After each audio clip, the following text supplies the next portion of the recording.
Hi friends, I hope all of you are doing great. आज हम बात करने वाले हैं जेई 2022 स्टूडेंट्स के साथ and we are going to discuss a very requested topic today कि क्या एक एवरेज स्टूडेंट जेई 2022 क्लियर कर सकता है।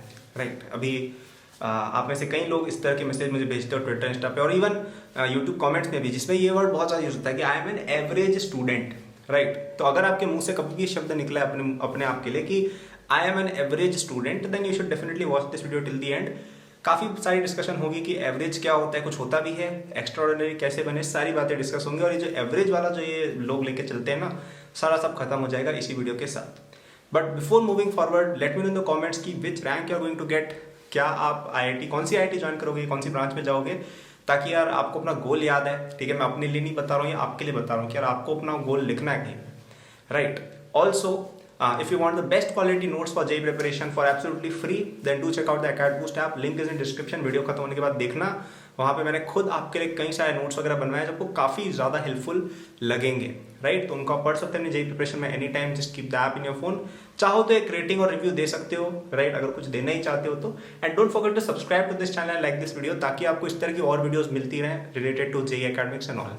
ओके, अब अपन बात करते हैं एवरेज वाले टॉपिक की, लेकिन उससे पहले मैं थोड़ा सा एक साइड टॉपिक में जाना चाहूँगा। I will talk about sports, जो आपको काफ़ी ज़्यादा बच्चों को पसंद होगा। राइट, तो स्पोर्ट्स में अगर हम बात करें, जो सक्सेसफुल एथलीट्स होते हैं, राइट, वो दो तरह के होते हैं। आपने कभी भी नोट किया होगा। एक तो होते हैं जो नेचुरली टैलेंटेड है, एक होते हैं जो हार्ड वर्किंग बहुत ज़्यादा है। तो कुछ लोग बहुत ज़्यादा नेचुरली टैलेंटेड होते हैं। तो अगर आप क्रिकेट देखते हैं तो जैसे सचिन एंड धोनी को हम कह सकते हैं कि यार इनमें नेचुरल टैलेंट ही अलग ही लेवल का है। ठीक है, कि यार हार्ड वर्किंग तो देखो सब है, बिना हार्डवर्क के देखो कोई आगे नहीं बढ़ता, लेकिन इनमें कहीं ना कहीं यार एक नेचुरल टैलेंट दिखता है अलग सा कि हाँ यार बंदे को यार ये अलग ही है, मतलब बंदा। राइट, लेकिन अगर अपन बात करें विराट कोहली की अगर आप पुराने वीडियोस देखेंगे ना 2010 वगैरह के, जब उन्होंने स्टार्ट किया था, तब उनका इतना अच्छा स्किल वगैरह नहीं था। तब वो काफ़ी मोटे भी थे वगैरह, आपने ध्यान दिया होगा ना, उन्होंने खुद बोला है कई सारे इंटरव्यूज में। लेकिन धीरे धीरे उन्होंने मेहनत की, अपने फिजिक पे वर्क किया, अपनी टेक्निक पे वर्क किया, और फिर धीरे धीरे वो एक बेहतरीन एथलीट बन गए। राइट, तो again hard work versus talent.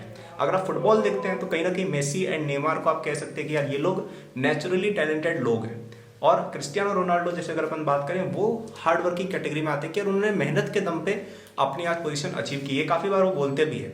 Again note में क्या, ऐसा नहीं कह रहा हूँ कि इनमें से यार बस ऐसा ब्लैक एंड व्हाइट है कि भाई अच्छा ये हार्ड वर्किंग है, ये नेचुरल है, ऐसा कुछ नहीं है। स्पेक्ट्रम होता है, तो दोनों चीज़ें होती है। देखो, लोगों में टैलेंट भी होता है, हार्डवर्क भी होता है, कि कौन सी चीज़ ज़्यादा स्टैंड आउट कर रही है, मैं उसकी बात कर रहा हूँ। तो वैसे ही जैसे मैंने इन लोगों का एग्जांपल दिया ना, कि कुछ लोग टॉप पे पहुंचे केवल अपने हार्डवर्क के बेसिस पे, कुछ लोग पहुंचे टॉप पे because of their talent and obviously hard work also. तो वैसे ही even in study field, even in JEE field, even in your exam field, आप केवल टैलेंट के बेसिस पे नहीं चलते हो। टैलेंटेड स्टूडेंट्स होते हैं, yes, a lot of students are talented. मैं कई सारे स्टूडेंट्स को जानता हूँ जिनको आप कहते हो ना एक्स्ट्रा ऑर्डिनरी स्टूडेंट, कि भाई ये तो अलग ही लेवल स्टूडेंट है, ऐसा आप कहते हो ना टर्म, कि एक तो एवरेज हो गए, एक हो गए अबव एवरेज, या एकदम टैलेंटेड या गॉड गिफ्ट जिनको आप कहते हो। राइट, मैं उन स्टूडेंट्स की बात कर रहा हूँ। वैसे कुछ लोग होते हैं ऑब्वियसली, यस, जो ज़्यादा मेहनत नहीं करते, उनको चीज़ें समझ में आ जाती एक बार में, उनको डाउट क्लासेस अटेंड नहीं करनी पड़ती, उनके बिना एफर्ट के मार्क्स आते हैं। And a lot of my friends at IIT are also like this.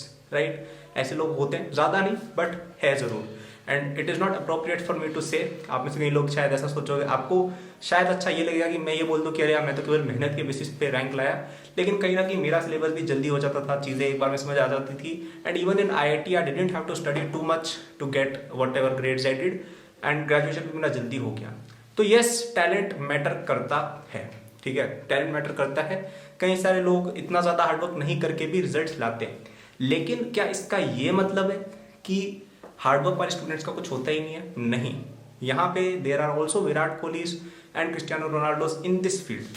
मेरे कई सारे बैचमेट्स, एक्चुअली 90% बैचमेट्स जो हैं वो प्योर हार्ड वर्किंग स्टूडेंट्स हैं। मतलब अभी तो ग्रेजुएशन होगी सबकी, प्योर हार्ड वर्किंग स्टूडेंट्स हैं। ठीक है, जो अपनी 11th-12th में भी बहुत ज़्यादा मेहनत करते थे, एकदम दबा के मेहनत की उन्होंने, कॉलेज में भी बहुत ज़्यादा मेहनत की, तब जाके उनके नंबर आते थे। उनको पता था कि यार वो शायद इतने ज़्यादा टैलेंटेड नहीं है, लेकिन अपनी मेहनत के दम पे वो एवरेज से एक्स्ट्राऑर्डिनरी पे उठ गए। राइट, तो यहां पे आपको क्या सीखना है कि स्टूडेंट एवरेज, समझो इस बात को, एवरेज वर्सेस एक्स्ट्राऑर्डिनरी की अगर हम बात करें ना, ये रिजल्ट के टर्म में नहीं होता है। ठीक है, रिजल्ट के टर्म में नहीं होता है, ये होता है आपकी एबिलिटी के बारे में। अब यार देखो, ऐसे मैं झूठ मूठ तो बोलूंगा नहीं कि भाई अरे सब बच्चे स्मार्ट होते हैं, आईक्यू तो कुछ होता ही नहीं है। देखो ऐसे झूठ तो मैं नहीं बोलूंगा आपको फंसाने के लिए। कई लोग बोल देते हैं यूट्यूब पे आके कि अरे अरे कोई स्मार्ट बच्चे कुछ नहीं होते हैं, सब मेहनत होती है। कुछ लोग बोल देते हैं और उससे लाइक्स वगैरह भी आ जाते हैं, लेकिन उससे आपकी मदद नहीं होगी। मैं क्या कह रहा हूँ, रिजल्ट बराबर रिजल्ट के टर्म्स में ये नहीं होता है, ये होता है एबिलिटी के टर्म्स में। लेकिन क्या एबिलिटी मैटर करती है केवल? नहीं। अगर आप एबिलिटी को सरपास करके हार्ड वर्क करते हो, अगर आप मेहनत करते हो प्रॉपर तरीके से, ठीक है, even if you are an average student, then you can surpass this and you can get results. और कई बार आप एक्स्ट्राऑर्डिनरी स्टूडेंट से ज्यादा भी ला सकते हो अगर वो मेहनत नहीं करे तो, ठीक है। एक आपने कहावत सुनी होगी, hard work beats talent when talent doesn't work hard. तो ऑब्वियसली यार कोई स्टूडेंट अगर बहुत ज्यादा टैलेंटेड है, ठीक है, ये अलग ही टैलेंट है और वो मेहनत भी कर रहा है, तो ऑब्वियसली आप उसको बीट नहीं कर सकते हो। लेकिन अगर कोई स्टूडेंट है यार जो एक्स्ट्राऑर्डिनरी है, उसका दिमाग तेज है, एकदम समझ में आती है चीजें, लेकिन वो यार मेहनती नहीं है, तो आप उसको पिछाड़ सकते हो। So if you are an average student, then always keep this in mind कि your hard work is will be your biggest weapon. आपकी कंसिस्टेंसी सबसे ज्यादा बड़ा आपका वेपन रहेगा। आप अगर उसको यूज करेंगे, आप ये सारे जो ये बच्चे हैं जिनको आप स्मार्ट स्मार्ट कहते रहते हो, इंटेलिजेंट, ये वो सबको आप एकदम हटा के फर्स्ट रैंक ला सकते हो। Okay, realise this. ओके, अब हम बात करते हैं एक और मैं आपको बताऊंगा कि यार ये एवरेज और एक्स्ट्रा ऑर्डिनरी है ना, ये in most of the cases ये एक माइंडसेट की बात होती है, ठीक है। माइंडसेट की बात होती है, समय की बात होती है, ठीक है। तो कोई भी पर्सन ऐसा नहीं होता है जो पैदा होता है कि भाई अरे वाह ये बंदा तो अलग ही पैदा ही अलग हुआ है, ठीक है। फॉर एग्जाम्पल ऐसा तुम्हें क्या लगता है कि जो लोग जेई में टॉप करते हैं उनको कैसे फॉर्मूले रट के आते हैं? क्या वो पैदा होती कि भाई उनको फर्स्ट क्लास के अंदर आ जाता है एनएलएम क्या होता है, राइट? ऐसा कुछ भी नहीं है ना। उनकी इंटेलिजेंस जो बिल्ड भी हुई है, जो अगर आप देखते हो ना कि कुछ बच्चे आपको अलग ही इंटेलिजेंट दिखते हैं, हाँ होते हैं इंटेलिजेंट, लेकिन वो इंटेलिजेंस कैसे आई है? वो इंटेलिजेंस आई है ओवर ईयर्स ऑफ वर्किंग। काफी सालों से वो पढ़ाई करे। आप जितने भी जेई टॉपर्स को अगर आप देखेंगे, आपने नोट किया होगा कि वो काफी पहले से अपने स्कूल वगैरह में अच्छी खासी रैंक ले आते थे। मतलब ऐसा कभी नहीं होता है कि भाई बच्चा 10वीं क्लास में 10th फेल हो रहा है और फिर जेई टॉप कर गया, ऐसा कभी देखा है आपने? नहीं होता ना। तो मैं ऐसा नहीं कह रहा हूँ कि यार आप फर्स्ट क्लास से जेई प्रिपरेशन चालू कर दो, नहीं, ओके। बट आप अगर अपना स्कूल का काम वगैरह भी कर रहे थे, अपने क्लास के अंदर फर्स्ट या टॉप 5 या टॉप 10 रैंक ला रहे थे, अगर 50 बच्चों की क्लास से, दैट इज ऑल्सो फाइन। तो आपने नोट किया होगा कि ये लोग थोड़ा बहुत पहले से करते आ रहे थे। या even if you look at successful sports people, वो काफी छोटी एज से थोड़ा बहुत ही सही खेलते थे, ठीक है। 5 साल की उम्र से, 6 साल की उम्र से थोड़ा बहुत ही सही वो खेलते रहते थे। तो इससे क्या उनकी एबिलिटी धीरे धीरे धीरे इंप्रूव होती चली गई। तो इंटेलिजेंस जिसको आप कहते हो ना, जो एक्स्ट्राऑर्डिनरी एबिलिटी होती है, वो कहीं ना कहीं समय के साथ बिल्ड होती है, ओके। तो ऐसा कुछ भी नहीं है कि उनके पास कोई स्पेशल गॉड गिफ्ट है या उनके पास कोई स्पेशली भाई अलग ही चीज उनके अंदर बिल्ड होके आई है जेनेटिकली। ऑब्वियसली यार ऐसा थोड़ी होगा कि भाई बच्चा आराम से अभी है प्रेगनेंसी पीरियड में और उसको आराम से सपनों में आ रहे हैं भाई ऑर्गेनिक के रिएक्शन आ रहे हैं, ऐसा तो नहीं होता है, राइट?